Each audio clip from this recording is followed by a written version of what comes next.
So, ladies and gentlemen, the press were recently given 16 hours to play the game and do whatever they want, and for the most part, they could say whatever they want about their experiences in the game. And from that, we've gotten a ton of information, including specific character deaths and a full look at the story so far. Now, there are some people that want to avoid any and all spoilers, and there's some people that want to metagame, have the best possible options, and get something that aligns with how they want their character to feel and play their character. If you want to avoid any and all spoilers for the first 16 hours of the game, about first 12 hours of the story, I'd say, this vid just isn't for you. Check back tomorrow for a non-spoilery gameplay info vid. For everyone else here, fasten your seatbelts. Because one of the journalists, guess what? They played the game, they managed to do absolutely everything wrong and angered every faction member that you can probably anger, and led to the deaths of a lot of pretty interesting characters. Oh, and if you enjoyed this video at any point, don't forget to hit the like button and subscribe for more daily top quality videos just like this one. Alright, so as always, the game opens up with one of the three unique different life paths that you can choose from: the Corporal Arasaka Agent, the Nomad Outsider, or the Street Kid. If you choose Corporal, you're tasked with offing your boss's boss, which in the story, your boss is Jenkins, and your boss's boss is Abernathy. So Jenkins tasks you with taking out Abernathy. But what ends up happening is they actually go to eliminate you when you go and meet up with Jackie at Lizzie's bar to discuss the details and get him to help you take out Abernathy. Instead, she sends her goons to eliminate you. What they do is deactivate all your cyberware, remove all your money from your accounts. Everything's pretty much gone. But before they can dispose of you, Jackie warns them that they're not in familiar territory and that the Arasaka agents were pretty much surrounded, because nobody takes too kindly to Arasaka agents and Lizzie's. So they leave, assuming you were done for, not a problem anymore. But you survived and you make it into the prologue. You can think of it as a fall from grace for the Corporal life path. And then Nomad playthrough, you steal an iguana, which is a pretty high-end thing, because most animals pretty much don't really exist anymore in the world of Cyberpunk. So yeah, you steal an iguana with Jackie. So you pretty much bring this iguana into Night City with Jackie from the Badlands. And in the Street Kid playthrough, you try to steal an Erendite, which is an extremely expensive car owned by an Arasaka corporal. Jackie tries to rob you, robbing the Erendite actually. Then the cops show up while you two are arguing, and the cops were ordered to dispose of you pretty much. But due to their dislike of the corporals, because a lot of Night City just does not like the corporals, they actually leave you outside unharmed, minus a broken nose that you caught, really. So you're hitting rock bottom at the end of every one of the life paths. Just one's a fall from grace, one's starting from the bottom, building up, and one's, well, you've pretty much lived in the city more or less. Now, we get to the prologue where you undertake a string of missions to build up to the Arasaka heist, which is the end of the prologue. You first do a couple of jobs, such as saving Sandra Dorset, to just get a little bit of clout that Dex notices you and brings you in on this job. You and Jackie, that is. Along for the heist of the century, you could say, to rob a prototype biochip that belonged to Arasaka called the Relic. To build up to this quest, the player must undertake two specific different quests. You have to do two different quests that are pretty much the prep stage for this. One is going to Judy and learning how to use brain dances. Then she sets you up to view Evelyn's brain dance, where she slept with Urbino, whatever his name is, who is the youngest son of the CEO, Saburo Arasaka. Saburo Arasaka's pretty much his existence pretty much Arasaka. He's like the embodiment of Arasaka. The other quest is one that we saw in the 48-minute demo back in 2018. This quest is largely unchanged except for what the characters look like visually. Your goal in this mission is to get a Militech high-tech robot called Flathead, a spider bot, and Maelstrom pretty much robbed a shipment of Militech, and that's why they have Flathead the robot. Now, this quest does have a couple different branching routes that aren't related to the main quest. I've went more into detail for this specific quest in a past video, so if you want to know more about this specific quest with all the routes, I'd recommend you click that in the top right and check it out. But to just, I guess, give you the bare bones quick explanation, you could go ahead, buy the robot normally with your own creds. Somehow, if you get that many, you can contact Militech and get a vector cred chip, which you could give to Maelstrom, which triggers the fight we saw in the 48-minute demo.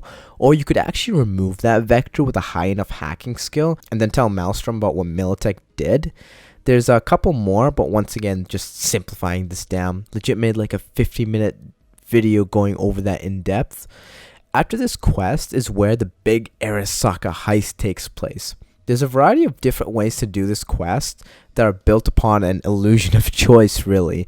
But I believe this specific quest has an NDA over it, or for some reason it has some sort of major impact or emotional appeal that the press didn't want to talk about it, so they don't spoil it really, even though they spoiled a lot more. So I feel like there's something going on with this, such as, you know, Jackie, who's pretty likely a goner. He isn't mentioned in any of the previews, so maybe CDPR were just like, yeah, don't mention Jackie at all. Even the most spoiler-filled ones who mention deaths of an entire faction, well, we'll get to that in a bit. But anyways, they didn't even go over Jackie. So it's like, that's something that's odd. Even the most spoiler-filled one didn't bother talking about Jackie. But anyways, things always go wrong in this Arasaka heist. Multiple different things can go wrong, which is a topic for a future video. But if you've paid close enough attention, Trauma Team or Arasaka can send an attack ship. They can show up depending on your choices, so there is an illusion of choice there. It's not like a retcon, like they changed it up. No, that's depending on your choices. So anyways, once things go horribly wrong, the actual protective shell, the casing for the biochip, is fractured because the biochip is very temperature sensitive. That's why it was in this big container that was designed to pretty much just keep it at a good temperature, because if the temperature is wrong, it's failing. So this leads to that biochip, with which they don't know, but it houses the soul of Johnny Silverhand. It goes into your head just so it doesn't fail. You know, you want to get paid at the end of the mission. Now, after that, after the chip's in your head, no one tells you what happens. Not a single one of the previews kind of jumps to, oh, what's going on right after it. No one has told us pretty much anything about this specific quest. A lot of this, what we found out, is pieced from the actual trailers about this quest. But a plot leak that released before Night City Wire 5 that actually managed to get a lot of what we saw in the Night City Wire 5 right. It did go into it, which includes, you know what? When I make that video, I will 100% pronounce his name right. But the Tan guy, I'll write it on the screen, is the guy that ends up saving you from the junkyard. But yeah, it needs its own video to completely go over it 100%. Because, you know. But pretty much a string of events takes place where you need to seek out the best netrunners in the city to just get an explanation to how on earth you might be able to maybe somehow stop the effects of the biochip. Because as mentioned by a few of the previews, the biochip's pretty much a ticking clock inside V's head. It was never meant to go inside the head of somebody that, you know, is still living pretty much. It's not a clone that pretty much has his own thoughts. So what's going on is the biochip's fighting for control against V, even taking over in the early times of it. This is somehow stopped by Vic the Ripper Doc. But I actually believe there might be an event where Johnny's anger and emotions might just straight up overpower whatever safeguards Vic tried to put. Might be meeting Smasher again, or Saburo, where he's just like, I am taking control. Or who knows, because he does threaten that, hey, I can take control anytime I want, V. But I don't believe that's the case. But that's not really confirmed. Anyways, this is where the deep dive trailer kicks off, the entire plot of the deep dive. You take a job from the Voodoo Boys, which is, you know, Placide, so you can get introduced to the actual higher up of the Voodoo Boys, because Placide is, he's not really lower down, but he's like mid. He's not really like the upper type people. So, you know, you take a job for the Voodoo Boys so they can help you out, I guess, with the biochip. So what happens next is pretty much a choice of wiping out a large number of the Voodoo Boys or Netwatch. One of them is going to get wiped out. Both of them are betraying you. if you link it to Netwatch's network, Placide will fry everyone connected to that network, just like we saw in the deep dive where you connect into the network, and all of a sudden Placide fried everyone. Then you go back and punch Placide. But if you work with Netwatch, the agent says he'll remove the vector off you. And he does, for the most part. He's telling the truth. He did remove the vector. But what he does next is he actually uploads a new vector into you. Now, what happens is you go back to the Voodoo Boys, blah, blah, blah, blah, blah. And you meet up with their higher-ups, their leadership, such as Bridget. And she more or less explains what this chip is, which the chip is made by Alt Cunningham, the girlfriend of Johnny Silverhand, who exists beyond the Black Wall at this point because, of the events that happened in the lore where, goodbye. And she says that if she wasn't net running, she'd personally be protecting it because it's very important, and that Alt left something behind on that chip that can be used to contact her. Now, we found this out based on the deep dive, the people that were actually there to watch the full deep dive gameplay, because the deep dive trailer that we saw, the gameplay, was kind of like cut up where the story was actually hidden. And that's because it's pretty spoilery, let's be honest. And that's where the ice bath scene takes place that we've seen over and over and over and over. Unknown to the Voodoo Boys, what Alt left behind in that relic is the digital construct of Johnny Silverhand. So you and Johnny both end up going to the Black Wall, which we saw a scene of it in the newest trailer where you go and you touch Johnny, he turns around. So to pretty much bait Alt out into coming out, because she left that Johnny in, she's like, oh, what's this? And then she comes to the Black Wall. The Voodoo Boys obviously have their own motives for this. They believe they can become gods by contacting the AI to gain some insane powers. Because in the Cyberpunk 2077 universe, the AIs have like an insane amount of power. They pretty much control like 90% of the net or something like that after events that took place in the universe, in the lore. I might go over that someday, but I'm not too knowledgeable on that for me just to start spitting out facts at you right now. And you have yours, obviously. Your goal is to save yourself. Like, because if the longer the chip's inside of you, the more of Johnny's personality kind of merges with yours, you could say. Which, if you're on a roleplay, I guess you could start roleplaying yourself more and more as Johnny as the game goes through, which is pretty funny, especially if you make your character look like Johnny. That'd be hilarious. But yeah, that's pretty much your V's goal. Your goal is to get that chip out of your head, and you need their help. You pretty much need their help to contact Alt, and after that, you don't really need them anymore. After that, you're just like straight up, hey, maybe I like you, maybe I don't. So remember how we said that one of the previewers got pretty much everyone dead? Well, he decided to allow the Netwatch agent to clear the vector that Placide put on them. So when you're allowed to jack into the leadership's network to start, net running and baiting Alt to meet you, the Netwatch agent he realizes it, he's like, okay, he activates the vector and pretty much fries everyone connected to that network. Because you know how Cyberpunk works, Cyberpunk internet works. You have to actually physically jack into networks. So what he does is he just wiped out the entire network with the vector that he was uploaded on you that you had no idea, right? So I believe you also get fried. So either way, you're dying at the end of this point and you're getting revived. So yeah, it leads to the leadership of the Voodoo Boys being pretty much destroyed, with only Placide and the henchmen really surviving. The outcome of this is you get a mean text from Placide that's like, you better watch your back. But with how contested Pacifica is, you can probably side with the animals into wiping out the majority of the influence the Voodoo Boys have in the area, so that it wouldn't, end up being a real issue for you. But there's no real going back from this, you could say. Any quests that you could have done for the Voodoo Boys are over, pretty much. I think that's actually a point that kind of locks you out of anything to do with the Voodoo Boys, because you have to do the intro quest to even work with them. And once you do that intro quest, it's pretty much the choice that you have to make. Netwatch or Voodoo Boys, who do you think is right? Who do you want pretty much wiped out of existence and gone fried? So you have a lot of power. It's true that when they say, hey, that chip inside your head changes the balance of power in Night City, because you have so much influence, even over this faction, and we saw it before with Maelstrom and Militech. You have a lot of influence as V. I don't believe this has an impact on the main story though, because you'd be able to contact Alt at that point, and Alt might explain to you how to reverse the effects of the chip. She might just not know how, or heck, she might point you straight back to Arasaka, who might know more about it at this point, but I doubt that. I feel like she would actually have an understanding of what's happening to you, because she did make it at Thros. I believe she's the one who made the relic, or the relic was made from some sort of tech that she made. It's one or the other, but her hands are definitely involved with the tech.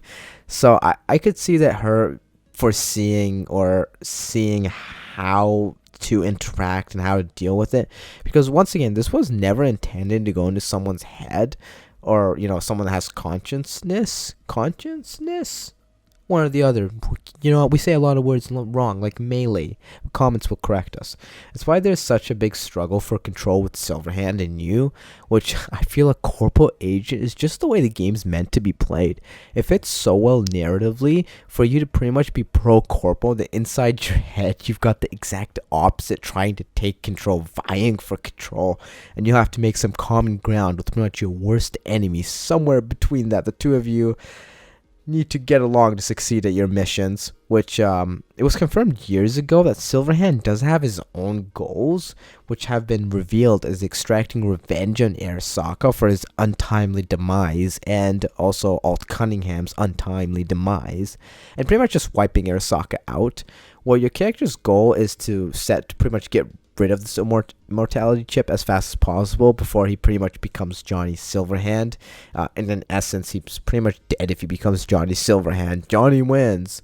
Which, do you guys think that Johnny's like playing 3D chess, thinking like 20 moves ahead, making you go after Arasaka to just pretty much waste your time? Then again, I highly doubt he has any idea how this thing works. It's so ironic, but such a good story. It's like the immortality chip that all of Night City's wealthy and powerful would stop at nothing to have, would love to have, is the one thing that V wants to get rid of as soon as possible.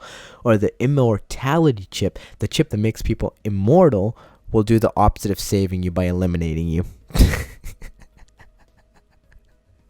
That's such a sweet spin on it. It's a good twist.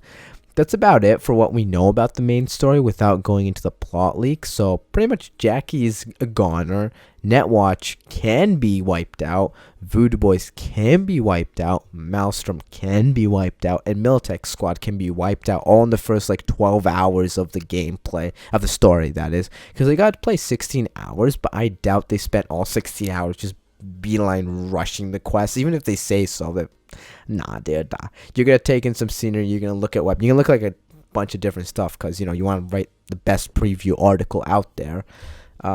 Which, yeah, some people actually focus more on side quests and factions and all that, which we have to cover later, but a couple of them focus more on the story. So yeah, your choices seem to have a decent bit of an impact on the on you could say the factions in Night City, which does raise the point of how are the side missions unlocking new options in the plot, because we know if you beeline rush the main quest, you're getting a bad ending. The good ending is gone from doing side quests and unlocking new routes. Devs themselves have said that. It's the quote that people have been taking so out of context, where they said, oh, you can finish the main game without doing the main game. The main quest. What they meant by that is you can finish the main game by practically not doing the main quest, which is you're not following that specific route. When you do side quests, new routes open up, so it's as if you're not doing the main quest, but you're still following the same plot line. There you go. Explained that before in this separate video, but people still get that wrong. But yeah, like I said, there's a couple more previews focusing more on the side quests and the factions, which we'll have to go over soon, as well as reviews of the combat that actually weren't too bright, to say the least, quest tracking issues, and a very slow burning narrative. I believe all of those were IGN's exact words, so if you want to hate on somebody, go hate on IGN's preview, not me.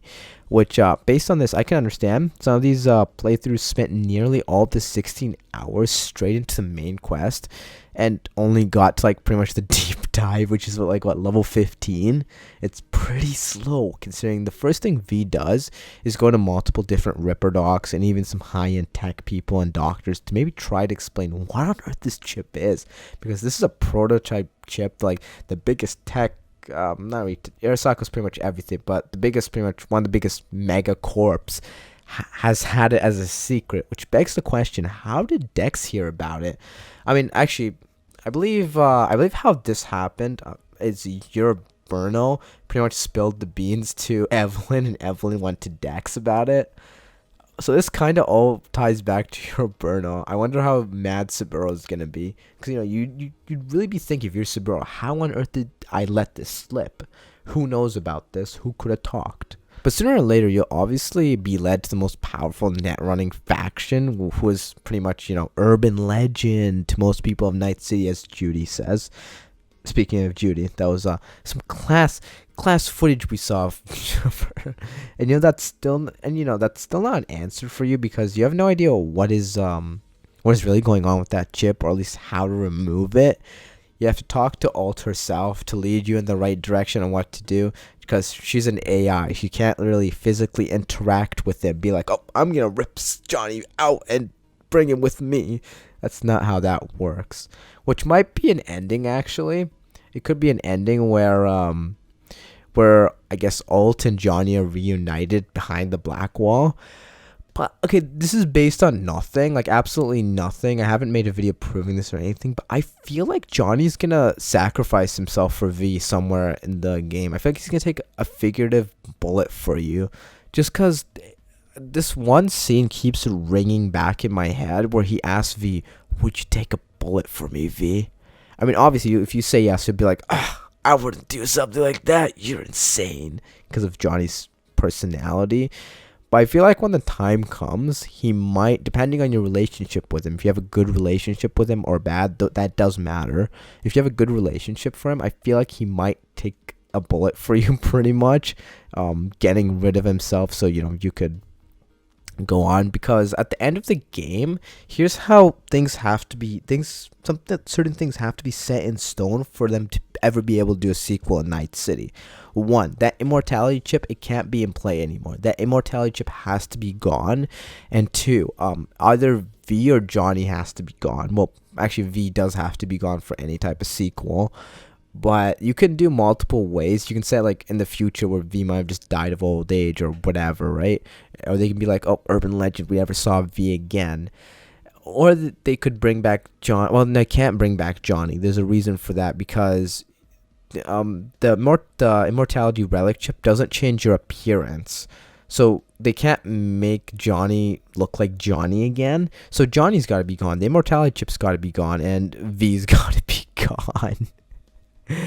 So the only way I see of this, like, fitting, I mean, there's multiple different endings obviously, but definitely a way I see this going is somewhere it's a choice between, who's getting destroyed, you or Johnny, or maybe you both take each other out, something or along those lines, and Johnny just pretty much bites the bullet for you and allows you to go about your days, and then V can maybe die of unspecified reason in 50 years for they said a sequel, and boom, right off that, the immortality chip is now useless. Well, goodbye. Johnny is gone and V's gone, so you can set a sequel, because that's how sequels work. They're set enough in the future that all the main players aren't there, in RPGs at least. Anyways, if you enjoyed this video, you already know what to do. Subscribe for more content like this one every single day at the same time.